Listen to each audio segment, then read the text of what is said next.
This week's chapter of Black Clover was without a doubt the best chapter of Black Clover to come out. We finally got the name of Xenon's devil, which was no big surprise if you've been subbed to the channel for a while. We got Xenon's true character. We even got a reveal that it's possible some devils may be sealed away in these hidden dungeons.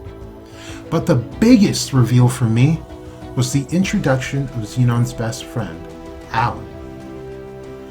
We are introduced to Alan as an obvious parallel to Asta. However, in this version, Alan is actually very talented while Asta is not.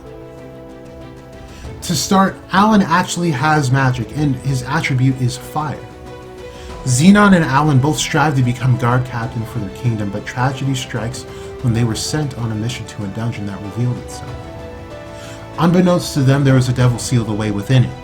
Several Spade members had died in the fight against it, and they were on their last legs. Alan rushes in with a flaming sword as Xenon assesses the situation to weigh the pros and cons. He kills Alan in an effort to take advantage of an opening it gave him to kill the devil and save his people. I could go on about Xenon's character here and the choices that he made, but that's not what this video is for. See, Alan showed us something very important in my eyes. Let's go back to the attribute of fire. I've talked about this many times in my videos, but there are 4 worlds of creation that are linked to the elements in the Kabbalah. Fire is the highest element, also known as the archetypal world. This is the world closest to God. This is where we would find the Holy Trinity, Keter, Chokmah, and Bina, otherwise known as the Supernal Triad. But let's talk a bit about actual history and lore for a bit so we can understand what's going on. A very long time ago, the Tree of Life was a very different place. There was no earth, meaning there was no Sephira known as Malkuth, and with this there was also no dark tree now known as the Klippa. It was just God in 9 aspects of himself, each represented by 9 archangels that guarded each realm. One of these angels was Lucifer.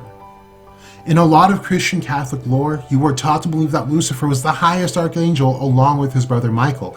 However, they weren't even a part of the highest triad of angels. He was the angel that looked over the realm of Geburah. Geburah is the Sephira known for exerting God's severity. This is the aspect of God that embodies justice. When a Sephira was added, which means Earth was created, which created Malkuth, Lucifer was opposed to the idea. Scriptures talk about him being jealous of humans, but don't do a great job of explaining why. God had made a garden, and it's probably common sense to you listening to think this is the Garden of Eden, and you are absolutely right. However, the garden wasn't originally made on Earth. It was made in heaven. The idea of humans is that they would embody everything God is, instead of the angels in which they only held one aspect. During his resistance, he fell by the hand of Michael's flaming sword.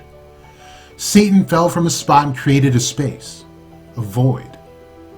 This void is now known as Dot, where all knowledge is held and acts as the entry and exit point to both light and dark trees. During Lucifer's fall, he not only created an abyss, but also lost a gem from his crown. This gem later became known as the Philosopher's Stone. In Arabic lore, this is called the Kaaba Stone, and it's pitch black. With the information we have just learned, let's go back to Black Clover.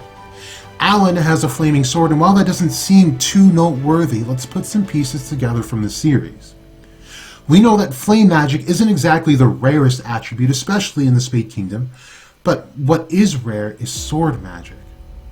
It might be too soon to say that Alan had a sword attribute on top of his flame magic, but let's look at every sword mage we've had in the series. All of them have been massively powerful as well as tied to important lore.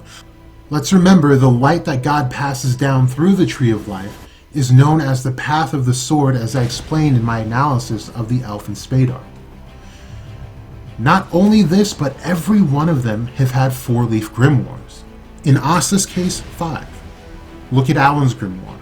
It seems as though he has had a spade equivalent of a four-leaf grimoire.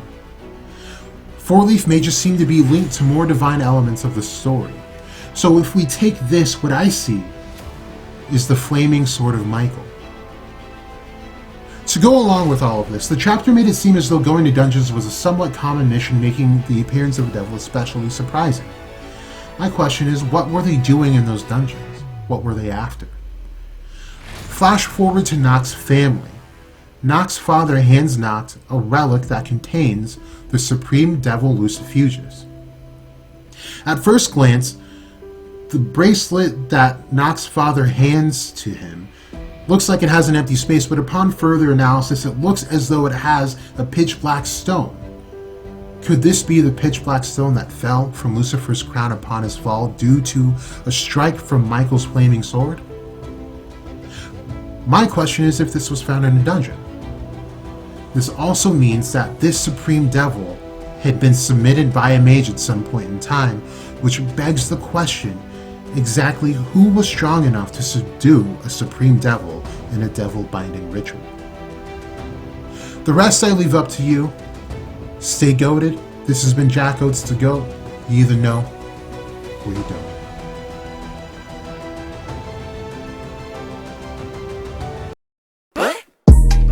Ain't feeling nothing cause I'm numbed out. Bounce. Ain't feeling nothing cause I'm numbed out. Bounce. Ain't feeling nothing cause I'm numbed out. Bounce. Ain't feeling nothing cause I'm numbed out. Bounce. I ain't feeling nothing cause I'm numbed out. Bounce. I ain't feeling nothing cause I'm numbed out. Bounce. I ain't feeling nothing cause I'm numbed out. Bounce. I ain't feeling nothing cause I'm numbed out. Pull up, say what's the deal, bruh? See how I lose my cool any second if they don't hear us. Many people will fear us. Say when you look in the mirror, don't you compare us to anything, they get embarrassed. Ha, ha, woo. So many people be talking like they want the problems or something. I noticed that all of you polish and all of you people get punished. It's hard to keep food on your stomach, to all of the hustle keep running. That's hard to stay humble with nothing. We're off of the jungle, we're bugging. So let me come down all of a sudden. I told you that we keep it buzzing. Ha, woo. I ain't feeling nothing cause I'm numbed out. Bounce. I ain't feeling nothing cause I'm numbed out. Bounce. I ain't feeling nothing cause I'm numbed out. Bounce. I ain't feeling nothing cause I'm numbed out. Bounce. I ain't feeling nothing cause I'm numbed out. Bounce. I ain't feeling nothing cause I'm numbed out. Bounce. I ain't feeling nothing cause I'm numbed out. Bounce. I ain't feeling nothing cause I'm numbed out.